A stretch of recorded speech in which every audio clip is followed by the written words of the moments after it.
అంటే ఎందుకు ఇంతలా చెప్పారంటే మాధురి, చనువు ఉన్న చోట లూజ్ టంగ్ ఉంటుందని చెప్పడం ఉద్దేశం. తిరగేద్దాం అప్పుడు అంటే చనువు లేని చోట నువ్వు లూజ్ టంగ్ ఏర్పరచుకోకూడదు తాత్పర్యం.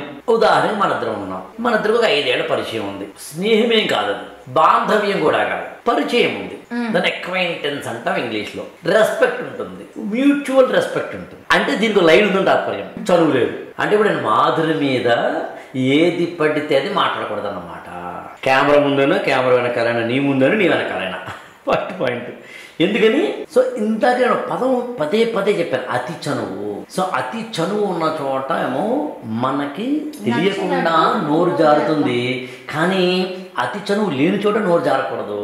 అంటే నీ యొక్క ఇతరులతో ఉన్న రిలేషన్ ఎలాంటిదని తెలుసుకోకుండా మాట్లాడకూడదు అనమాట. ఇతరులతోటి రిలేషన్ ఎలా ఉందని తెలుసుకోకుండా మాట్లాడితే నోటి దూవే, నోరు జారడమే, లూజు టంగే. తెలుగులో ఒక సామెత ఉంటుంది, అవసరమైతే కాలు జారినా తీసుకోవచ్చు కానీ నోరు జారితే తీసుకోలేమని.